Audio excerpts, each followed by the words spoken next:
Well, howdy, ladies and gentlemen. My apologies for how extraordinarily long the last couple of videos have been. I'm going to try to keep my mouth shut a little bit sooner today, but I just love this period of time, the 50s, 60s, 70s, 80s. I love to talk about it, so I just get a little long-winded. I'm sorry. But I'll try to keep it a little briefer today. Today we're going to start by kind of taking a brief look at kind of some of the social and economic developments of the post-war period, and then we're going to move into discussion of the first phase of the civil rights movement, which is one of the most important things that happened in the 1960s. So I should say that in general, the America of the 1940s, 50s, 60s, after World War II, maybe 20 years or so after World War II, is a period of time that a lot of people have a lot of nostalgia for. There's, if you listen to both Republican and Democratic presidential campaigns in the last couple election cycles, they're kind of both kind of been calling for returns to different aspects of this era of American society, whether it's a lot of people saying, I remember the days you could get a good union job and work in manufacturing for this period of time and so on. People have this real kind of rosy view of this time period. And some of that, I want to say, has been a little exaggerated because on one hand, it was a time of great prosperity relative to what America had seen before. On the other hand, if there's a certain myth of like, oh, things are so hard on on the young today because back in the 50s you could go and buy you could go and get a factory job and buy a house and have a nice middle class existence as a worker with that with just a high school degree and all that stuff. And the reality is you could probably still do that if you were willing to still live in the same house that your grandpa did, right? But if you look at most of the houses from the time, they're not houses that many of us would want to live in. Now, my house actually happens to be built from that time period. It was probably really nice back then. I mean, I like it. But but they were smaller. They didn't have air conditioning, which is, man, I love this. I love living in the South in the present day. I don't know if I could have done it before they had air conditioning because it gets hot around here, and it ain't fun in the summertime if you don't have access to a neighbor with a swimming pool. So anyway, and I don't anymore, which is sad. Uh, if you were willing to have a 1950s standard of living, guess what? You can still make that happen today. But what has happened is over time, what we've expected to be considered kind of a middle class existence has gone up, and so with that, yes, it is harder to just go get a factory job without a college degree and then reach this elevated view of what a middle class existence is in America today. And so that's part of why there's this real nostalgia. Some of it is also because, like, if you look at like TV and movies from the time, they kind of romanticize the era. So, look at TV in the 50s, all this stuff like I Love Lucy and I Leave It to Beaver, and it's this really, all the families are all wholesome and awesome. And then if you actually look at the history of the 1950s, I mean, you've got nuclear paranoia hanging in the air. If you remember, I'll try to send you the link so you can watch it again. But I mean, hopefully you remember from last year the duck and cover videos with, the kids having to do nuclear bomb drills and Bert the Turtle telling them to duck and all this kind of stuff. And the one kid just slamming his sister into the wall trying to duck. Covering themselves with a blanket out of the picnic table to keep themselves from the flash, like that's going to do anything as they're getting incinerated. And so. So you've got the whole Cold War thing going on. You have the first stirrings of the counterculture movement. It's really going to take off in the 60s with the hippies, but it really starts stirring in the 50s with the beatniks. You've got you've got the Red Scare going on with McCarthyism.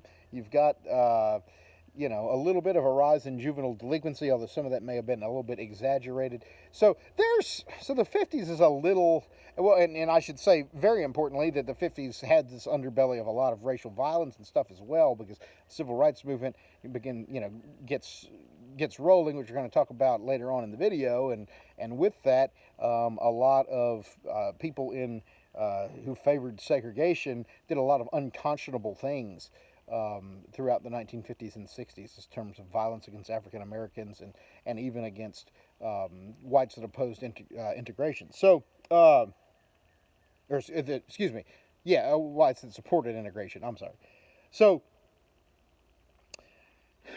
so, the material success and prosperity of the 50s and 60s is a little exaggerated in hindsight, but at the same time, it was a real thing. And again, like with the Roaring Twenties, hold on, I got a sneeze coming. Oh, it didn't come. I hate it when that happens. There's nothing worse than like the fake sneeze. Oh man. Anyway, now my head feels all weird. But anyway, I thought it was going to be like a massive one too. Like I thought it was going to be like low grade Nagasaki. But um, so nonetheless, it was a time that people who lived there do remember fondly for the relative prosperity. Some of that is just, well, we broke out of the Great Depression. World War II had a good bit to do with that.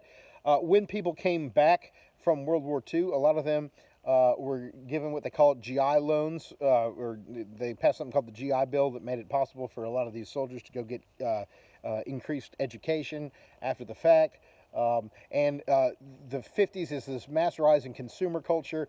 Refrigerators start to become commonplace. Like electric refrigerators start to become commonplace. Television sets start to become commonplace in houses. You know, if you go watch Back to the Future, my second favorite movie of all time after Forrest Gump, there's the one scene where, Marty McFly's time traveled in from the 80s and he's sitting at the table. They've just got their first TV and the kid asks him, "Do you have a television set?" And he says, "Oh, I have two." And he says, "You have two? You must be rich." And the mom's like, "Yo, he's joking. No one has two television sets, right?" And that really was the case. This was a new and revolutionary thing. You only got three channels that you could pick from.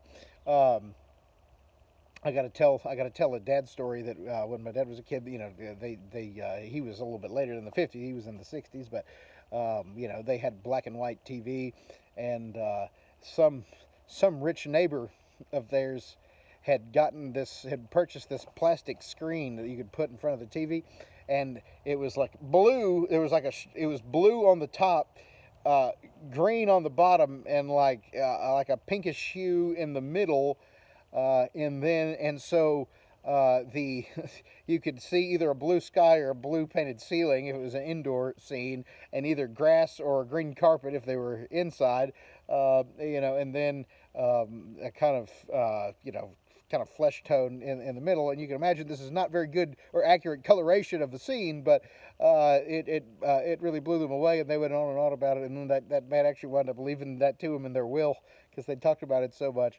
And then there was another story too, but because the two stations that they could pick up with their antenna at the time were coming from different directions, and so my grandpa actually made a steering wheel that you could do from the back room that would like turn the antenna to get better signal from one to the other. And he wanted to change the channel, he would go send a kid into the back room and yell at him which way to turn the steering wheel to get the antenna to move. So that was for free, but y'all hadn't had a Mr. Fulcher story in a while, right? So you've got TV coming in, you've got general prosperity, electric washing machines for the first time, electric dishwashers for the first time. And so, once you get to the 50s, you would start to recognize houses. You could, up until now, you're lacking a lot of your household things that you're used to. By the 1950s, you have most of what we're used to, except for, I think, the microwave maybe came along in the 70s. So, a lot of prosperity. And one of the reasons why American manufacturing did so well in the immediate aftermath of World War II is we had no foreign competition, because World War II had blown the British, French, and German industrial capacity to smithereens, and it took them a while to recover, even with the help of the Marshall Plan. And so because of that, we really were we really were without competition. and so they were all buying their goods from us as well as everyone at home buying from us. So people always want to kind of recreate that golden age of manufacturing job. It's probably never going to happen again because, unless we want to start nuking innocent countries, there's no, we'll never have that degree of monopolization over industrialized goods, in our lifetime. Um,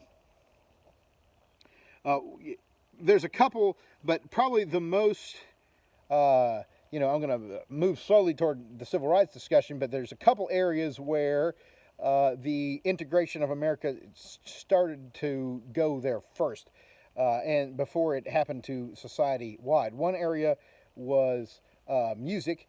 Where the 1950s is, of course, the signature development in music in the 1950s was the development of rock and roll, which was a huge deal because basically what early rock and roll was, obviously it developed and went in different directions, but early rock and roll was represented by Elvis Presley, Chuck Berry, Little Richard, Jerry Lee Lewis, all the Carl Perkins, Fats Domino, all those guys, is that it was actually a combination of the popular black and white music of the day. And this had happened before in the past. The swing movement, combined a lot of traditionally white dance orchestra music with, black jazz and blues, so it's not like that had never happened before, but it happened at a greater degree than probably ever before in American history, as they kind of combined elements of country and pop music with elements of, black blues and R&B music. And it was highly controversial largely for that reason. You hear people now talking about people, really condemning, Elvis Presley and some of these things, and you wonder, like, why were people so upset about Elvis, because it seems pretty tame now, especially growing up in the era that we grew up with, what's out in the entertainment industry. Why were people upset about Elvis then?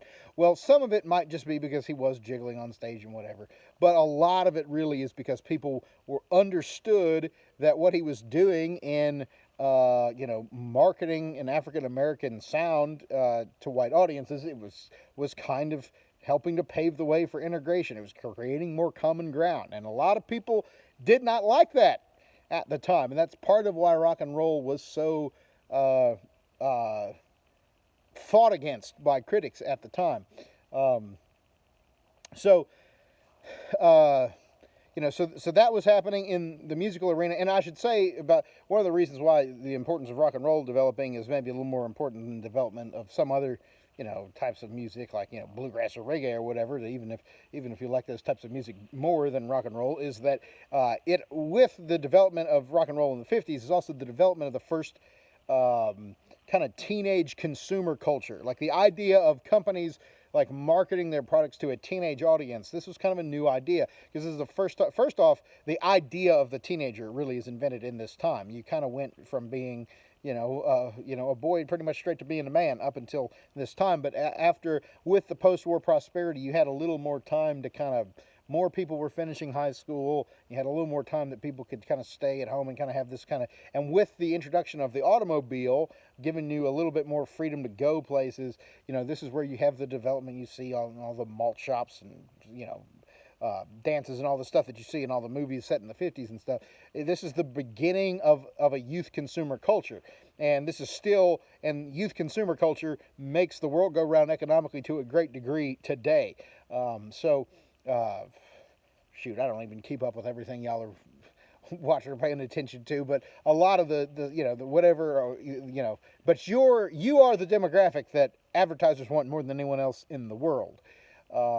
And that is a strategy that really dates back to the 1950s. Let me say one more thing before I move to the other kind of area that kind of preceded integration, which is in the sports arena. I forgot to mention the 1950s are also very important as the rise of the suburb and the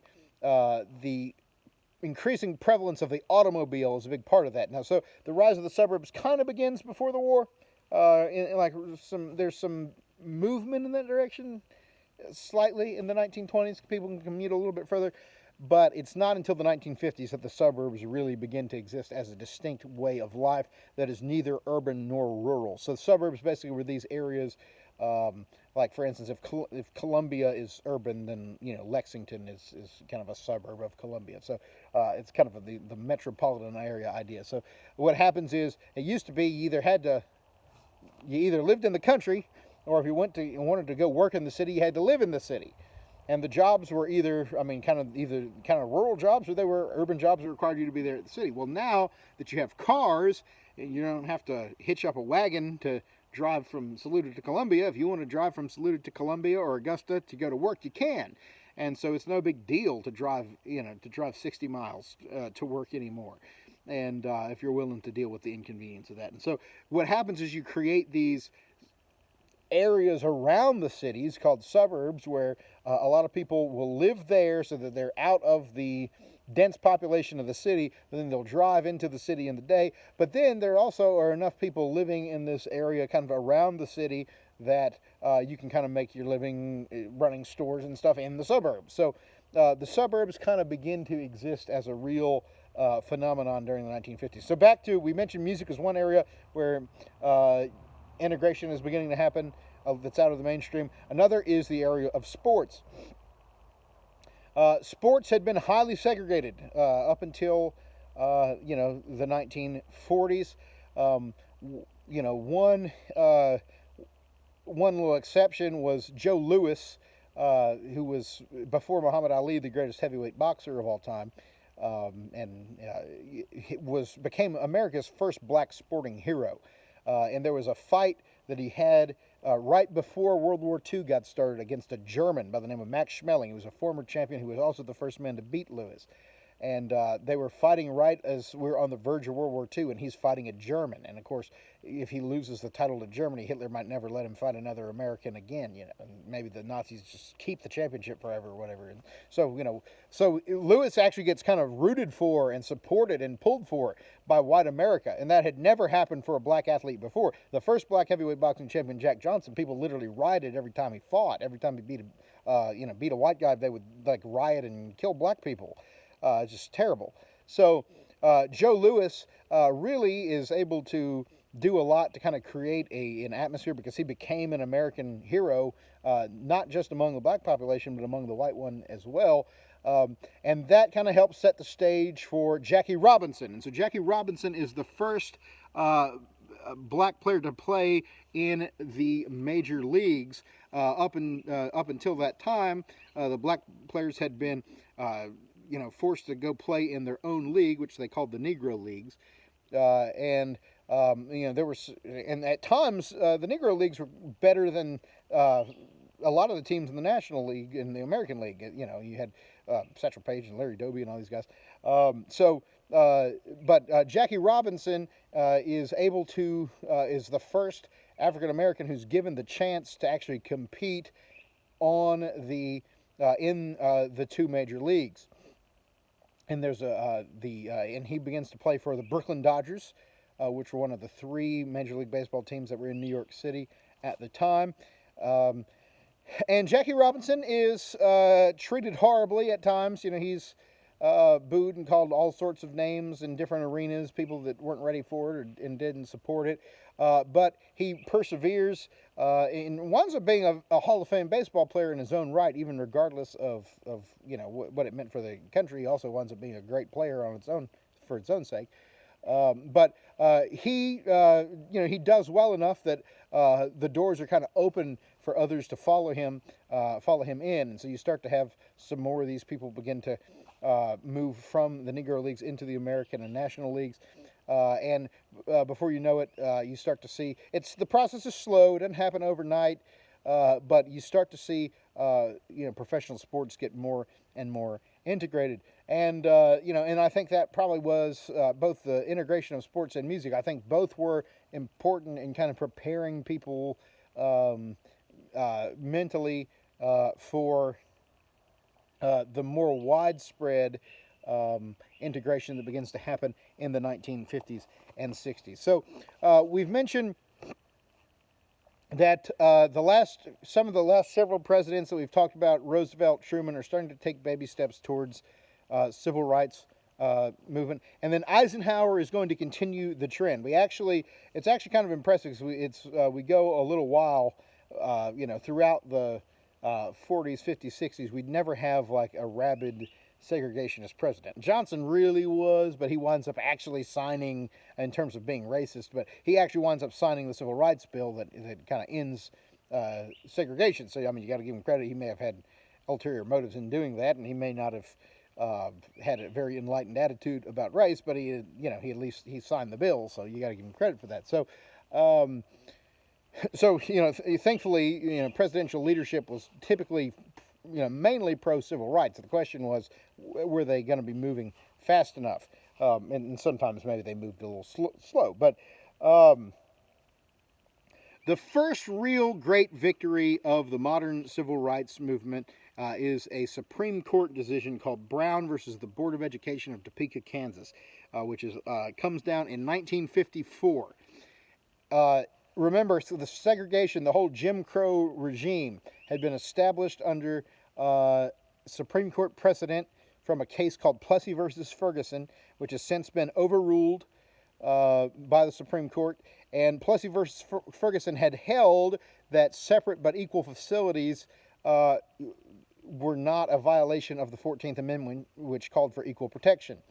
Well, Brown versus Board reverses that, because the situation is, African Americans from Topeka, Kansas sue, saying that their conditions are not fair, safe, equal to the conditions of the white schools in the area, and that to be fair to the text of the 14th Amendment that says that they're supposed to have equal protection, that therefore the schools have to be integrated. And there were a number of other lawsuits as well that were claiming the same thing. One actually came from a situation in my hometown of Farmville, Virginia. There had been, the black school was kind of run down, and a student, I want to say her last name might have been Hall. I'm trying to think, but what was it? No. Was it Johns? I want to say it was maybe John. I'm sorry. I should have looked it up. But anyway, she actually led a walkout. She led a protest, and it turned into a lawsuit that got rolled. It was actually heard before the court alongside Brown v. Board, the lawsuit was brought by the NAACP, which is the organization that had been founded by Webb Du Bois back several decades before. And so Brown overruled Plessy versus Ferguson and said that schools had to integrate. And, I'm ashamed to say that my hometown didn't handle it well, because they literally just said, if we have to have integrated schools, we're not going to have schools. And they literally shut down public schooling in the county for several years. I've talked to, sweet black lady that used to go to church with me, that she had to flee to go finish her education out of state because there was no school that she could go to because they shut all their schools down. That was not the right response, to say the least. But so it was a highly controversial opinion, particularly in the South. Although I should also point out that a lot of these, northern cities were nearly as segregated as a lot of the southern ones were, and there was as much racial tension in northern cities like Boston than there was in parts of the South. I don't think it got as tense up there as it did in a place like Alabama or Mississippi, in the deep, deep South, where it got very, very ugly during these times, with a lot of bombings of churches and things like that. One famous incident in the process of integrating education came in 1957 when a student an African American student was trying to attend school at Little Rock, Arkansas, and the governor, a fellow by the name of Orville Faubus, who was a staunch segregationist. The famous progressive jazz composer Charles Mingus did a great tune called "Fables of Faubus," that mocked him and jeered him while they played. He was no friend of the Black American by any means, and so he literally stands like he's defiantly going to stand in the way of the door and not allow the black students to enter. And President Eisenhower has had enough of it, and he actually sends the National Guard to get the governor out of the door, and forcibly integrates the school in Arkansas at gunpoint. Because and of course, pardon. Of course, he was justified in doing so because they were trying to directly disobey what was now the federal law that had been justly decided.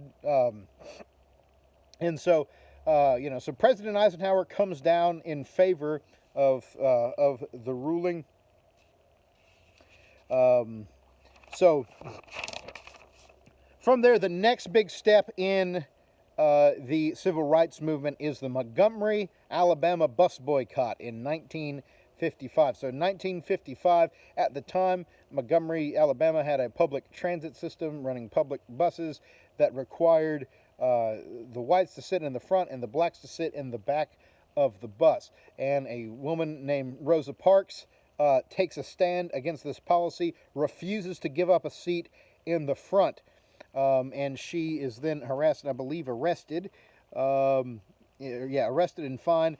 And it really stirs up the energy of the African American community of Montgomery, and they decide to kind of rally around Mrs. Parks, who's one of the great heroes of the civil rights movement. And 90% of the black citizens of Montgomery joined the boycott of the bus system, which did great damage to the economic feasibility of the bus system, and ultimately, though,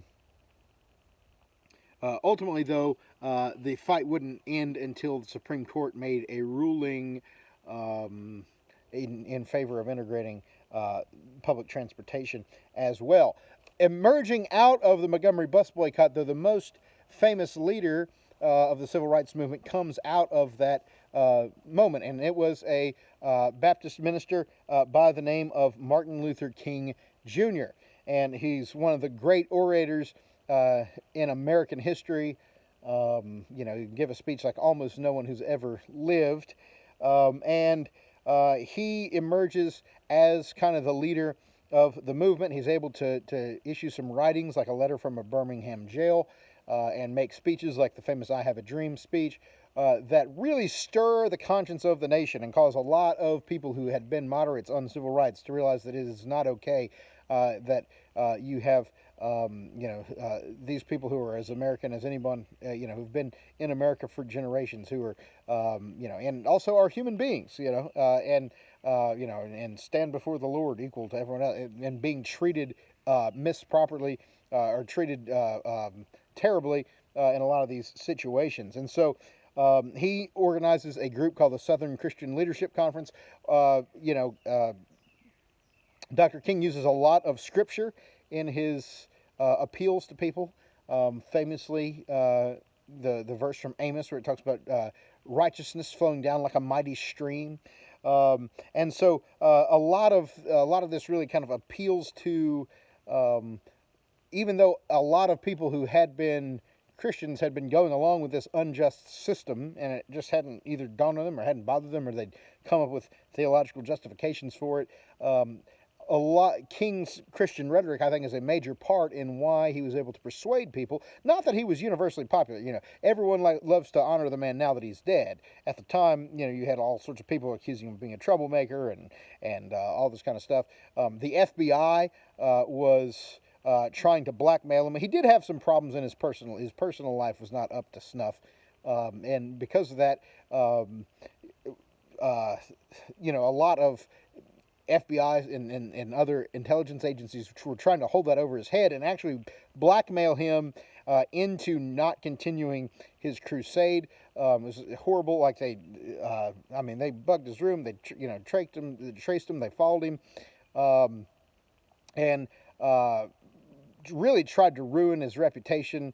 They justified it by saying that they were afraid of ties to communism, which were horribly overblown. He was a liberal, but he was not a communist by any means. The government really did work to try to persecute him at times, even though some of John F. Kennedy, when he's president, actually has a little bit of a relationship with Martin Luther King, although King was disappointed in Kennedy at times. Um, so some of what follows. One thing about King is that he had studied heavily the Indian independence movement led by Mohandas or Mahatma Gandhi, which was built around a philosophy of nonviolent resistance. King did not want a situation where there were riots in the streets and all this kind of stuff. Some of that's going to happen after he kind of loses leadership of the movement, and really more after his death. Um, but he wanted peace. He wanted justice, but he wanted to do it peacefully. He wasn't trying to cause armed insurrection in the streets. He was saying, uh, let's take a stand. They'll arrest us. They'll treat us terribly. And as people watch us being treated terribly, it's going to turn people's opinions in the opposite direction. And it worked to a great extent. Um, Not perfect. Things didn't turn around instantly, but over the period of a couple of decades, one of the main things that causes integration to happen is these visuals of these bigoted police chiefs sicking dogs and on protesters and spraying them with these high-powered hoses that were dangerous and painful. And there was the Ku Klux Klan kind of reemerged for the third time. It emerged for the first time during Reconstruction after the Civil War, a second time, during the Progressive Era before World War One, and then a third time here during the Civil Rights Movement. And so there was Klan violence. They were burning crosses on people's yards. They were, one particularly nasty incident was actually there was, a bombing of a black church in, I believe it was Birmingham, Alabama, that killed, 4 or 5 young children. Just terrible. There were assassinations even before we get to the King assassination. There were assassinations of several civil rights leaders. One by the name of Medgar Evers. There was one incident where a boy named Emmett Till was accused of having whistled at a white woman. Not even accused of having done anything beyond that, but just gave a woo woo or whatever, and then they literally lynched the boy to death. He was like 12 or 13 years old. They lynched the boy to death, and then the woman confesses on her deathbed that she made the story up, that she hadn't even told the truth, and so the 12-year-old boy died for nothing. I would have died for nothing even if she had been telling the truth, because you can't kill someone for that. But so just unconscionable some of the things that were done to our African American brothers and sisters during this time period. And and a lot of these things kind of help awaken the conscience of the nation. People still have, people were still hesitant to change at times. There had been years of custom that had built, and a lot of people had a hard time just abandoning it all at once. But slowly but surely, the civil rights movement begins to kind of win over the conscience of America, such that now, to be called a racist is one of the worst things, a person, oftentimes can be called. So, there was a group of people known as the Freedom Riders that were college students from the North that actually came down to the South to help with the protest. They got treated poorly as well. Freedom Riders were also quite liable to be beaten up, hurt, killed. One thing that they started to do was to try to sit in at lunch counters. This actually got started in Greensboro, North Carolina, which is a real nice city, incidentally. But nowadays, but Greensboro, some students staged a sit-in where they refused to leave a lunch counter that had been segregated, where only whites could eat at the counter. A bunch of black students came, sat down, refused to leave. And this started a wave of sit-ins at counters of people refusing to leave there. So that's another kind of wave of the protest that people have. And again, for the most part, during this kind of nonviolent phase of the civil rights movement, and we'll see there's a kind of a more extreme version that emerges under Malcolm X later, but the more pacifistic and nonviolent version of the civil rights movement that was led by Martin Luther King they accepted arrest and a lot of this mistreatment, knowing that watching their suffering was going to affect the way people reacted to them. One of King's most famous writings, he writes a letter called "The Letter from the Birmingham Jail," which was written while he was, jailed after one of these incidents in Birmingham, Alabama. And in it, he really comes against, the white moderates for cowardice. He says, I understand there's going to be bigots, but really the people that are really going to regret this time period are the ones that are kind of standing on the fence, not sure, saying, yeah, we know it's the right thing to do, but we don't know if we should really make it happen or not. And he really kind of appealed to them in that letter, saying that you're perpetuating this system of injustice by doing this. So that was a big deal. In 1962, James Meredith is enrolled as the first student at the University of Mississippi, the first black student at the University of Mississippi, after federal marshals and troops had to show up to help him into the school as well. There's riots that come in the wake of this. The television kind of helps the civil rights movement because you have actual footage of, tear gas and, dogs and all the fire hoses being used on the protesters, and people see these images and it really burns in their, memory, what happened. August 1963, 200,000 people of all races joined in the nation's capital for the March on Washington, which was the largest civil rights demonstration that there had ever been. And it took place right on the steps of the Lincoln Memorial, in the shadow of the statue of the president who had ended slavery.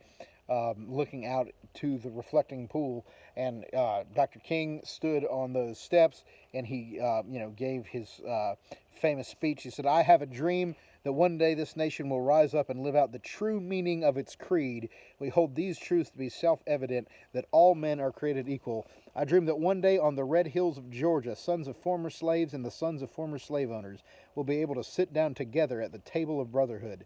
I have a dream that my 4 children will one day live in a nation where they will not be judged by the color of their skin, but by the content of their character." And this was King's most famous speech, kind of probably the high point of the whole civil rights campaign. And again, I'd encourage you to go listen to the audio of that speech. It's highly moving, very, very stirring. And it was a major moment in kind of turning public opinion in favor of the movement. Although again, it's going to be a slow process. And in fact, when Martin Luther King ultimately dies by an assassin's bullet, he actually didn't have very high approval ratings nationwide at that time. He's still, we always want to go back and make these guys heroes after they're dead, but at the time, people had their complaints about him. But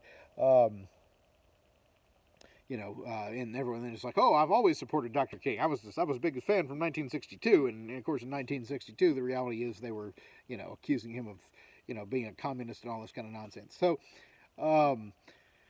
nonetheless, the "I Have a Dream" speech is a huge, huge moment for civil rights, and you'll notice one thing. One thing that I think is unfortunate is a lot of times when we have discussions about racial equality in America these days, a lot of times there's this, people kind of have this kind of anti-American strain of they want to write off all of American history and say that, the whole of American history is about racism and oppression and so forth. But it's very important that you realize that both Dr. King and Frederick Douglass before him in the 1860s, both of them, Frederick Douglass, well, let me make a little exception, because Douglass did kind of talk about, use some rhetoric about kind of opposing, of not valuing the Constitution and so forth. But he also talked about the significance of Jefferson's word, and he talked about how hypocritical it was to have, the Declaration of Independence and then not give independence to, to slaves. Dr. King also is going to have this approach of saying, we have these high and lofty ideals of all men are created equal. We all stand before God. Now we need to be able to live like it. And so King was never making anti-American speeches. He was saying that a consistent American who really believes in the things the country was founded on ought to extend those freedoms and liberties, to their black brothers and sisters as well. And so, you didn't see, even though King opposed a lot of stuff about the American system, he was, he was kind of a social democrat or social, he probably might have supported a Sanders campaign if he'd been alive today, perhaps. He certainly opposed the Vietnam War and some of the things like that. But ultimately, he never used, really, that I'm aware of. I could be wrong, but to my knowledge, everything I've ever read or heard from didn't really use anti-American rhetoric as much as tried to say that the ideas of America that we had not been living up to, we needed to live up to, and that's maybe a way that Dr. King's thought was distinguished from some people today when they try to talk about racial reconciliation issues.